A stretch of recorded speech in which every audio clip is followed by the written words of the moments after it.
রা সকলেই মৃত্যুদণ্ডপ্রাপ্ত বন্দী। তাদের প্রত্যেকেই জঘন্য অপরাধ করেছে এবং তাদের মৃত্যুদণ্ড কার্যকর করা উচিত, কিন্তু দেশ বিভাগের কারণে তাদের এমন একটি নির্জন দ্বীপে প্রশিক্ষণের জন্য নিয়ে আসা হয়েছিল যা কোনো সাধারণ মানুষ সহ্য করতে পারে না। যেহেতু তারা সকলেই মরিয়া অপরাধী, যার মধ্যে রয়েছে গুন্ডা, খুনি, ডাকাত এবং চোর, তাই প্রত্যেকেরই একজন করে পৃথক প্রশিক্ষক থাকে। প্রশিক্ষণের পর তাদের লক্ষ্য হলো প্রতিবেশী দেশের দাদাকে হত্যা করা। যদি তারা সফলভাবে মিশনটি সম্পন্ন করে, তবে তারা কেবল তাদের স্বাধীনতা অর্জন করবে না, বরং পদোন্নতি পাবে এবং ধনীও হবে। ৩১ জন মৃত্যুদণ্ডপ্রাপ্ত বন্দীর সমন্বয়ে গঠিত এই ইউনিটটিকে স্পেশাল অপারেশনস টিম ৬৮৪ হিসাবে মনোনীত করা হয়েছে।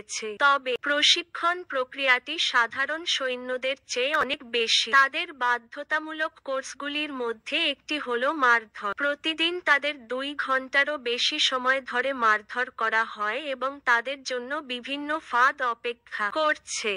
যদি তারা ধরা, তবে তাদের আবার মারধর করা হয়। ফলস্বরূপ প্রত্যেকের শরীর ক্ষত দিয়ে ঢাকা থাকে। কিন্তু মিশনটি সম্পন্ন করতে এবং বন্দী থেকে বীরে রূপান্তরিত হওয়ার জন্য তারা মরিয়া সব ধরনের নির্যাতন এবং মারধর সহ্য করে। প্রশিক্ষকদের তাদের প্রতি কোনো করুণা নেই, কারণ দুর্ভাগ্যবশত যদি তারা ধরা পড়ে, তাহলে তাদের ভাগ্য আরো নিষ্ঠুর হয়। যদি তারা ভালোভাবে প্রশিক্ষণ না দেয়, তাহলে তাদের প্রশিক্ষণের জন্য দায়প্রাপ্ত প্রশিক্ষকদেরও শাস্তি দেওয়া হবে। অভিযানে ব্যর্থ হওয়ার পর যাতে তারা নির্যাতনের কাছে নতি স্বীকার না করে এবং শত্রুর জন্য আত্মত্যাগ না করে, সেজন্য তাদেরকে তা করতে বাধ্য করা হয়। প্রশিক্ষকরা তাদের যন্ত্রণা দেওয়ার জন্য বিভিন্ন ধরনের নির্যাতনেরও প্রস্তুতি নিয়েছিলেন। লাল গরম লোহা সরাসরি তাদের শরীরে দাগ দেওয়া হয়েছিল এবং কেউ কেউ ব্যথা সহ্য করতে না পেরে সরাসরি পানিতে ছুটে গিয়েছিল।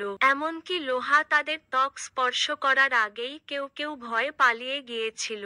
শেষ পর্যন্ত মাত্র ৩ জন লোক সমস্ত নির্যাতন সহ্য করেছিল। তাই কমান্ডার তাদের স্কোয়াড লিডার হিসেবে উন্নীত করেছিলেন। প্রতিটি স্কোয়াডকে প্রতিদিন একটি বক্সিং ম্যাচ করতে হতো। পরাজিত স্কোয়াডকে তাদের